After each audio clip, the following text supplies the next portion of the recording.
સાયલા પંથકની 3 બાળાઓને મોરબી પોલીસે ઢોર માર માર્યાનો આક્ષેપ કર્યો છે। પોલીસના એક વ્યક્તિએ આ બધી માથાકૂટમાં બચવા 2 લાખ રૂપિયા માંગ્યા હોવાની ગંભીર આરોપ પરિવારે લગાવ્યો છે। દેવી પૂજક સમાજની 3 બાળાને સાયલા સરકારી હોસ્પિટલમાં ખસેડવામાં આવી છે। કહી શકાય છે કે ગાંધીના ગુજરાતમાં દીકરીઓ હજુ સુરક્ષિત નથી।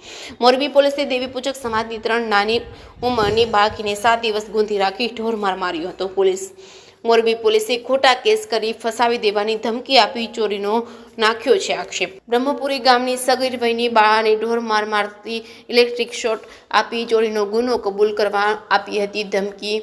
પરિવારજનોને ન્યાયની માંગણી સાથે એસપી કચેરી સુરેન્દ્રનગર, કલેક્ટર કચેરી તેમજ રેન્જ આઈજી રાજકોટ તથા મુખ્યમંત્રી સુધી રજૂઆત કરાઈ છે। મોરબી પોલીસ સામે અનેક સવાલો ઉઠ્યા છે। નાની ઉંમરની બાળાને પોલીસ કસ્ટડીમાં કેમ રાખી શકાય? રક્ષક જ ભક્ષક બને તો અરજદાર ક્યાં જાય? દેવી પૂજક સમાજના પરિવાર ન્યાય મળે તે માટે મીડિયા સમક્ષ સરકાર સુધી અવાજ પહોંચાડવા કરી છે અપીલ।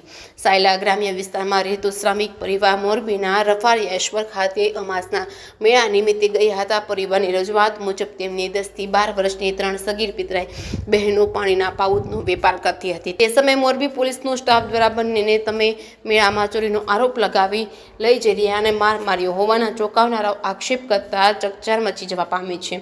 મામા ફોઈની બહેનો એવી આ બંને સગીરાને પોલીસ દ્વારા 8 દિવસ અગાઉ મેળામાંથી લઈ ગયા બાદ તેઓની ભાળ મેળવવા પોલીસે ત્રીજી વખત પણ પોલીસ રાવટીમાં બેસાડી દીધી હતી।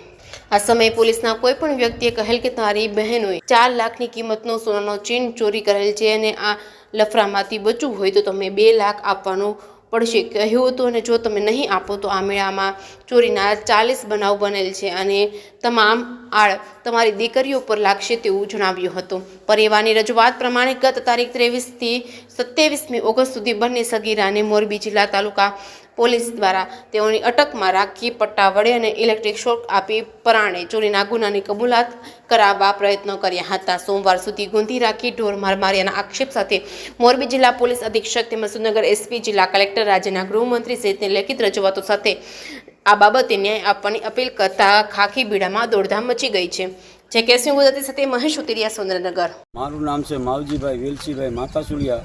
હું રહું છું અત્યારે બ્રહ્મપુરી ગામે, તાલુકો સાયલા, જિલ્લો સુરેન્દ્રનગર, અને મજૂરી કરવા માટે રફાળિયાસર ગામે મેં 1.5 વર્ષથી રહેવી છીએ સાહેબ। તો મેળામાં ફરવા મારી દીકરીઓ 2, એક મારી દીકરીને એક મારી ભાણેજ ગયેલ હતી। તેથી પોલીસવાળાએ એમને લઈ ગઈ અને બેસાડી દીધેલ હતી। ત્યારબાદ મારી દીકરી તેજલના એમને ગોતતા ગઈ અને પોલીસ ચોકીએ બેઠેલી જોઈ અને સાહેબને પૂછ્યું કે આ દીકરીને અહીંયા શા માટે બેસાડી છે? તો સાહેબ એને ગુનાગાર કરીને એને પણ સાથે બેસાડી દીધી અને પોલીસ ચોકીએ લઈ ગયા અને સ્ટાફવાળા પોલીસ ચોકીએ મોરબી તાલુકામાં સ્ટાફવાળા લઈ ગઈ અને ઢોર માર મારી અને ખોટા ગુના માથે લેવડાવવા અને જીન્સ પોલીસે સાહેબ બહુ મારી દીકરી ઉપર અત્યાચાર ગુજારેલ છે। તો મારી સરકારશ્રીને નમ્ર વિનંતી છે કે આનો ન્યાય અમને તાત્કાલિક આપો। કેટલા વર્ષની દીકરી હતી? એક મારી દીકરીની ઉંમર છે 9 વર્ષની, એક છે 10 વર્ષની, એક છે 12 વર્ષની। સાહેબ આ મારી નમ્ર સરકારને નમ્ર વિનંતી છે કે આમનો ન્યાય તાત્કાલિક અમને મળવો જોઈએ। તમે ક્યાં ક્યાં રજૂઆત કરી? અમે સાહેબ એસપીમાં, ગાંધીનગર, રાજકોટ, સુરેન્દ્રનગર અમે રજૂઆત કરી ચૂક્યા છીએ સાહેબ। કાલે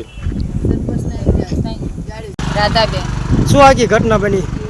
સાહેબ મારી દીકરીઓ મેળામાં ગઈ હતી અને પાણીના પાઉચ વેચતા હતા ને સાહેબ મેળામાં ગઈ હતી તો પોલીસવાળાએ પકડીને સાહેબ ખોટો દાવો માથે નાખ્યો કે તમે આ ચોરી કરી છે ને તમે આ કર્યું છે ને તમે લેડીઝ પોલીસ કોઈ હતા નહીં સાહેબ। મારી છોકરીઓને ઢોર મારી કઈ પોલીસ હતી? મોરબીની તાલુકામાં। કેટલા દિવસ છોકરીઓ રાખી લોકઅપમાં?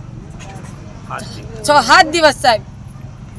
ક્યાંય પોલીસમાં સાહેબ આપતા નથી, અમને જવાબ દેતા સાહેબ અમને નાના માણસને। શું તમારી માંગણી છે? અમને એમ કહે છે કે સાહેબ તમે 2 લાખ રૂપિયા આપો અને તમે માથે ગુનો દાવો દઈ દો, અમને વસ્તુ આપી દો। અમારે ક્યાંથી સાહેબ અમે નાના માણસ અમે મજૂરી કરી ખાતા હોય સાહેબ, અમે ક્યાંથી અમે આ દેવી સાહેબ? શું તમારી માંગણી છે? અમારી માંગણી અમારો ઇન્સાફ અમારો કરવો જોઈએ સાહેબ, અમારો ન્યાય કરો। ઇન્સાફ કરો અમારા નાના માણસ દેવી પૂજક અમારો કોઈ તમારી સિવાય કોઈ આધાર જ નથી સાહેબ હા